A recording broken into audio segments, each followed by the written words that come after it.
This is a good list that I've put together, inspired by a couple of others and my own contribution, and I'd like to share this list with you. First, learning the power of purpose. A person who has purpose in their life, they have something to go for, some meaning. One writer described it, for some people it becomes a magnificent obsession. And for you and I, maybe it doesn't need to be that dramatic as a magnificent obsession. But it has to be something that does something to us, something that pulls us, especially into the future. You know, there are many influences on us. One is the influence of the past. Some people are always pulled back by the past. Some people are always pulled aside by the distractions. But here's what's powerful.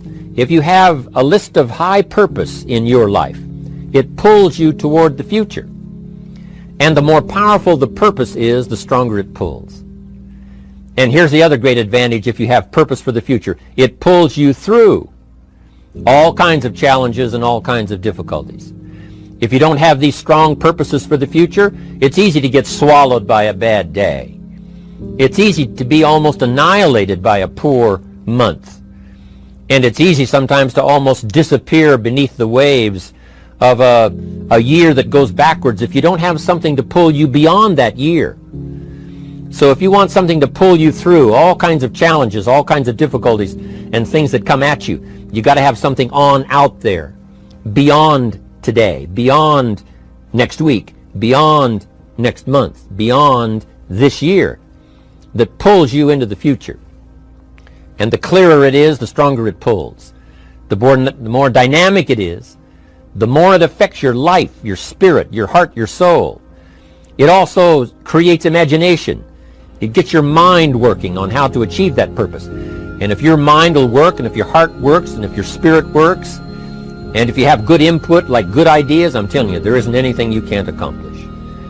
So that's one of the great powers that'll make a variable of you, and that is purpose.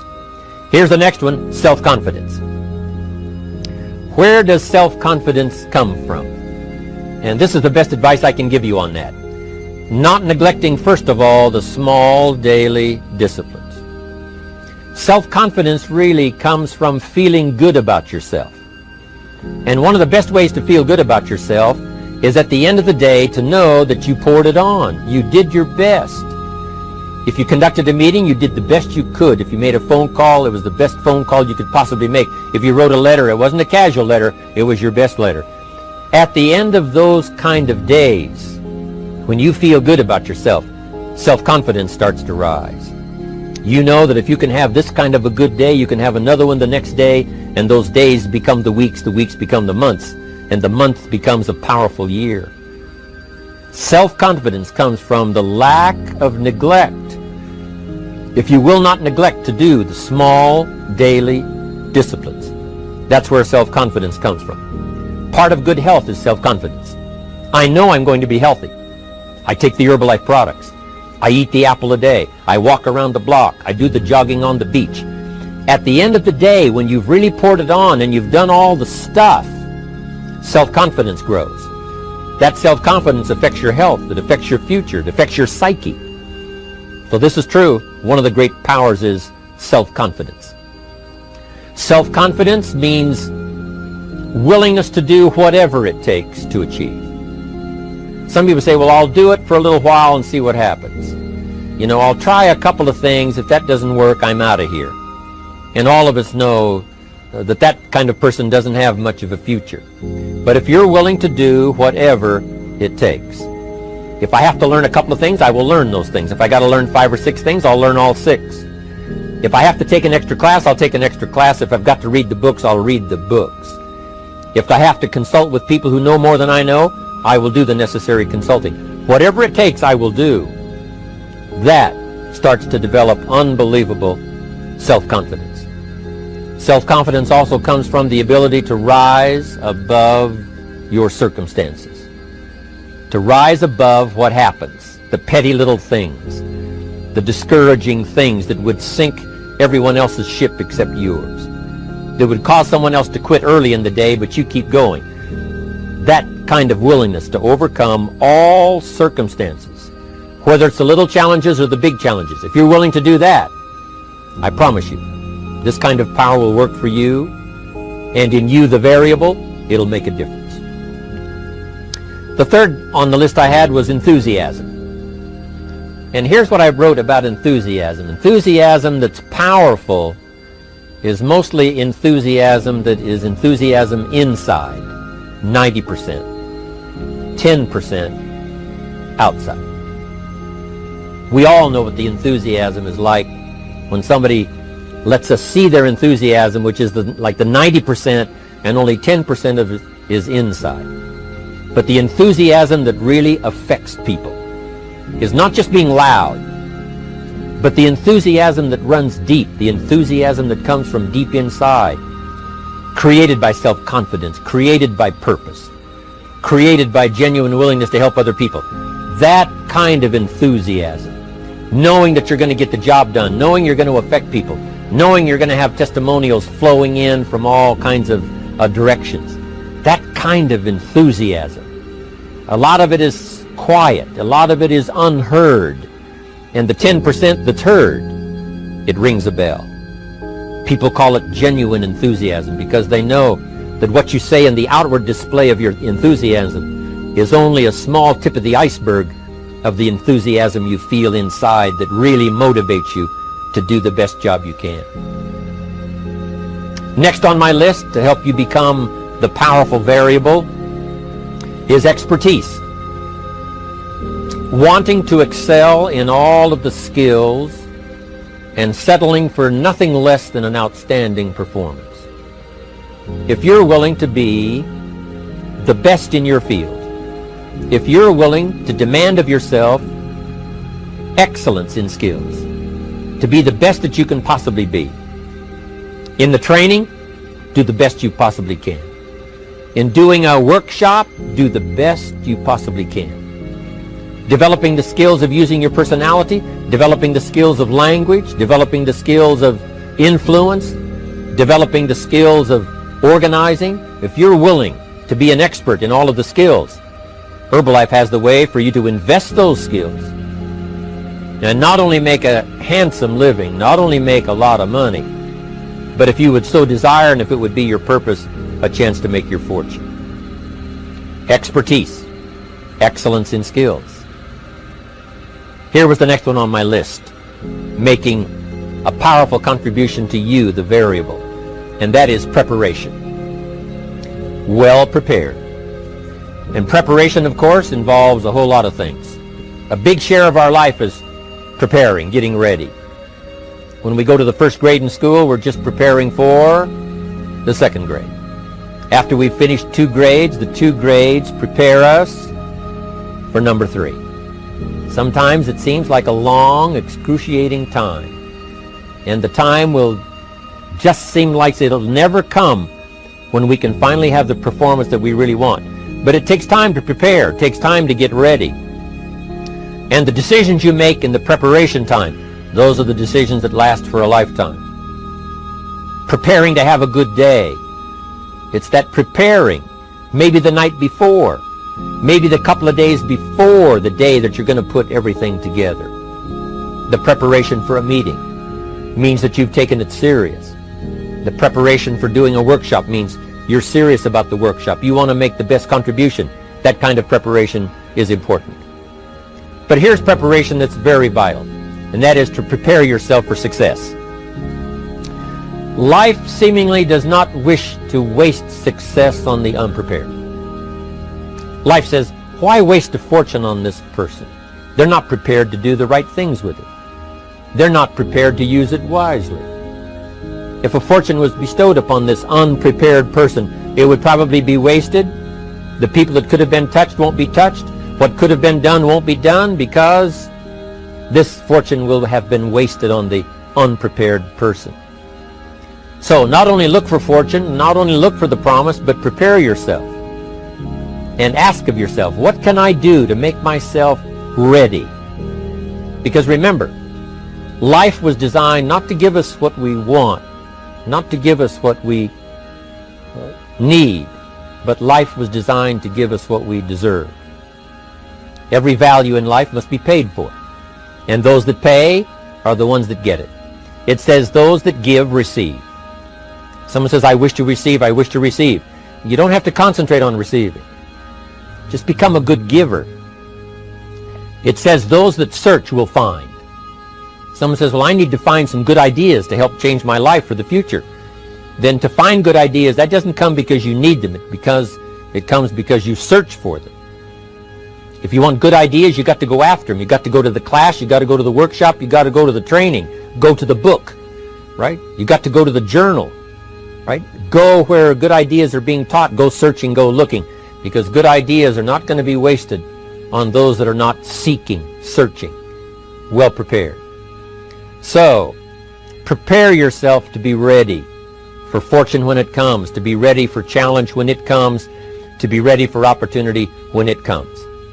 Opportunity comes along and passes by the person that is not well prepared. I want to prepare myself this year for next year. Yes, I wish to be effective this year, but I'm also thinking of ways, how could I be better? How could my ideas be more powerful? How could they be sharper, more clear? How could I reach some people next year that I perhaps can't reach this year?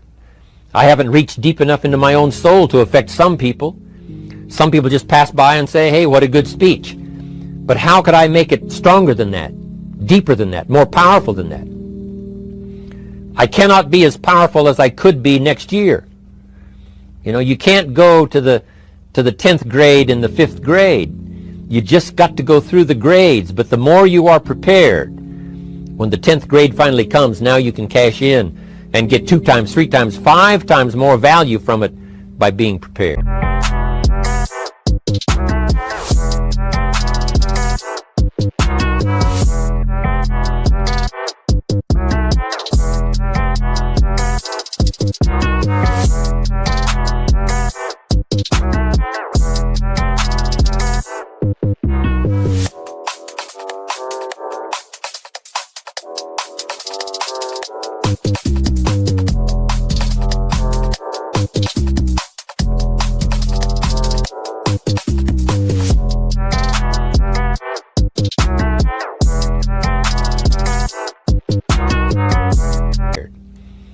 I want to do my best this year for Herbalife, but I also want to get ready for next year, 1999. And then when the year 2000 comes, at the turn of the century, I want to be well equipped by language, by instinct, by temperament, by personality, by influence, to really be valuable the year 2000, 2001, 2, 3, 4, 5. That's my goal. I'm sure it's your goal. Now here's the next one. There's great power in self-reliance. Self-reliance means you simply look mostly to yourself. It would be nice if someone just gave you this, gave you this, gave you this. It would be nice if everyone did their job exactly as they're supposed to do it. But here's what you've got to do. Primarily rely on yourself. Primarily say, I'm the person responsible. And I will learn the necessary skills so that I can help people learn their skills. If I need lots of people to do certain things to build my organization, that is what I must have. But I've got to be the final backstop. I've got to be the final one that people can rely on. So that if this is missed and this is missed, I can catch up. I can fill the gap. I can do the job. We have to do it when we conduct meetings. We have to do it when we conduct training. We have to do it when we're in a class of just a few. What someone might have missed, we're there to fill in. Self-reliance. Primarily, we're learning to count on yourself. So that you can do this. Never complain and never explain. Here's the next key power, and that's image. There's many parts to image. The image that others see you as, the image you have with other people. And it's very important how other people see you. If they don't see you as a leader, chances are they won't pay attention. If they don't see you as being in control, chances are they won't have the trust. If they don't see you as knowing where you're going, what you want to accomplish, they probably won't follow. But if people can see you, if you have the image of someone that's in charge, in control of your life, your future, your destiny, in control of the situation, if they see that, that kind of image is powerful. It helps to win the day. It attracts other people. People want to be around people that are in control, that are powerful, but they know how to use their power, influential, but they know how to use their influence. That kind of image is important. But here's a very important image, and that is your image of yourself. The way you dress, the way you talk, the way you think, your capacity for learning, all of that is an important image that you have of yourself. The image that you have that if it needs to be learned, you could learn it. If there's a book that needs to be mastered, you could master it. If there's a skill that needs to be learned, why couldn't you get busy now and learn that skill? That kind of self-image, that I am continually trying my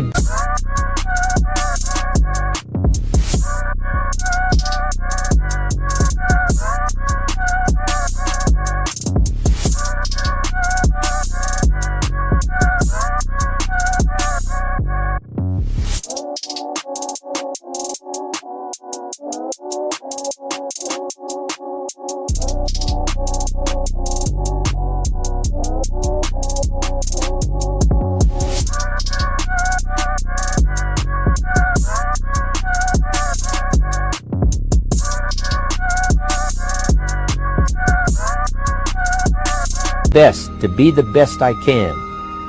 Because one of the most important places you have to look is into the future, yes. You got to look into the past, yes. You've got to look around, yes. But one of the most important places you have to look is in the mirror. You know, how I appear to other people, that's important. But how I appear to myself is the ultimate importance. That kind of image, to where you'll develop the self-confidence, you'll develop the self-reliance. Now here's another one in my rather short list. The next word is character. Becoming a person of high values, a person of principles, a person of honesty, a person that earns respect. That kind of character.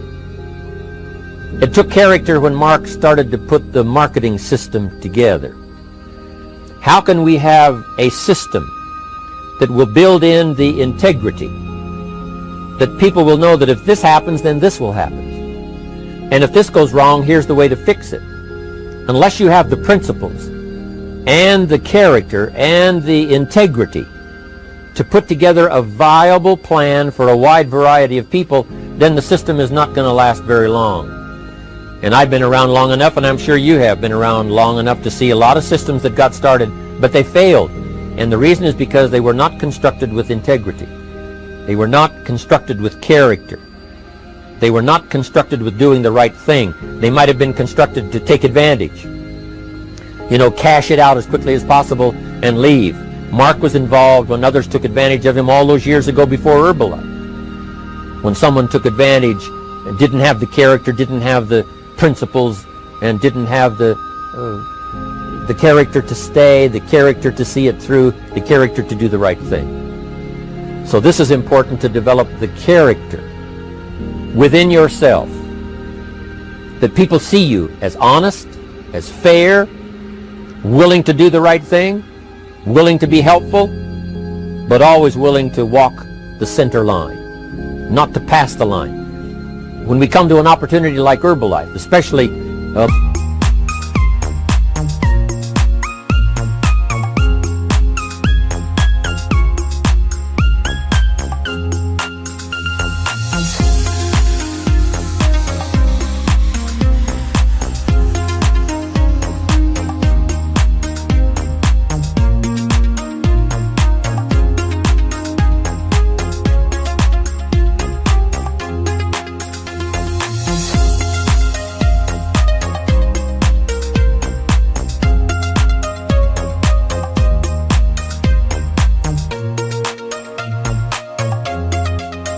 multi-level network marketing.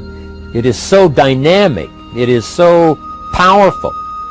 And it is so possible in fortune making that sometimes people want to speed up the process by cutting the corners, by neglecting to do the right things, to cheat a little here, cross the line just a little bit, because then, it'll grow faster and you can cash in quicker. Not necessary here. Doing Herbalife right will build your fortune longer and stronger than trying to cut the corners and not doing it right. If we'll have the integrity that Mark had when he started it and keep perpetuating that we will do the right thing by the marketing system, the right thing by a distributor who has a customer and they take care of that customer belongs to that distributor. That kind of integrity in the marketing system, the kind of integrity we have among each other, the kind of character we have to rely on each other, because here's what we cannot do. We cannot do this by ourselves. Mark's got to count on me. I've got to count on Mark. We've got to count on the president's team. The president's team has to count on the chairman's club for advice and counsel. We have to count on the millionaire team, the tabulator team, the world team. We've got to count on the distributor. We've got to count on the distributor giving the right message to the potential customer. We've got to count on the distributor giving wise counsel to the new recruit, teaching them the right way, the Herbalife way, the principled way, the character way. Vitally important.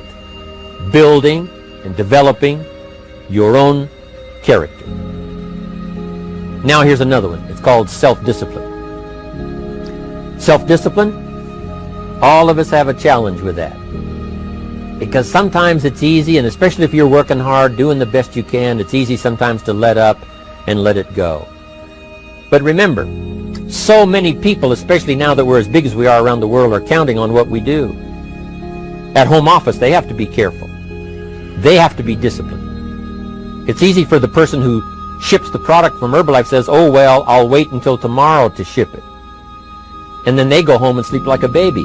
But the distributor who's waiting for that product doesn't sleep that night, or doesn't sleep when the product doesn't show on time. But if everybody will have the discipline to say, I will do the best job I can. I will make mistakes, of course, because we're all human, but I'll try to remedy those mistakes and do the best job I can. That kind of self-discipline that understands how important your part is in all of the functions that work. Coming to work on the set here, HBN, there's so many people that play a part. And each one of the parts that are played is necessary to put on the broadcast, make it viable, make it real, make it powerful. Any couple of them missing, and it would be a disaster. But all of it put together, and it works like a charm. Each person developing the self-discipline to do their part, do their job. Here's one more, and that is the power of extraordinary performance and demanding of yourself excellent results. This is so important. If you want to live extraordinary, you must do extraordinary. If you want an extraordinary income,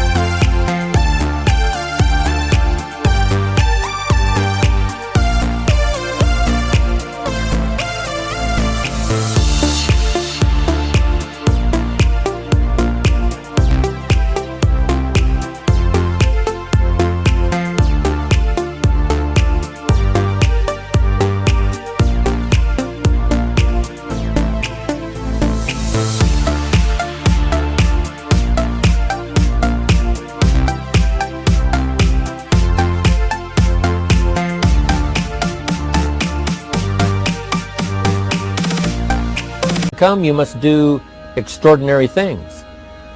If you want an extraordinary fortune, you must go with the demands of what it takes to have that fortune. Mark has made such a fortune, it's almost beyond comprehension what the numbers really are. But guess what he has the satisfaction of knowing? He earned it all. If he'd have been lax in the performance, Herbalife would not be here these 18 years later. Herbalife would have been a footnote in multi-level history. But because he performed year after year, the 3rd year and the 5th year, and the 7th year and the 10th year, and the 12th year and the 15th year, and now performing well in the 18th year. I'm telling you, that's what makes it such a viable fortune for Mark personally, of course, because he did the job. If we would ask of ourselves that kind of performance, and you've got to ask it of yourself. You know, I can't ask it of you. I would try to inspire you. I would try my best to share with you what it might taste like, what it's like to finally make your fortune. It happened for me. But here's what you must do. You must demand it of yourself. Society does not demand that you not have a heart attack. But if you want to escape having a heart attack, you must demand it of yourself. Society doesn't demand that you take Herbalife and improve your health. You have to demand it of yourself. Society doesn't demand that you jog around the block every morning. But if you want good health, you must demand it of yourself. Society doesn't demand that you read a couple of books a week and improve your intelligence and your knowledge. That you must demand of yourself. Society does not demand that you build a financial wall around your family nothing can get through. That's not a demand of society. But you must demand it, if you wish it, you must demand it of yourself. Society doesn't demand that you learn a list of 10 skills.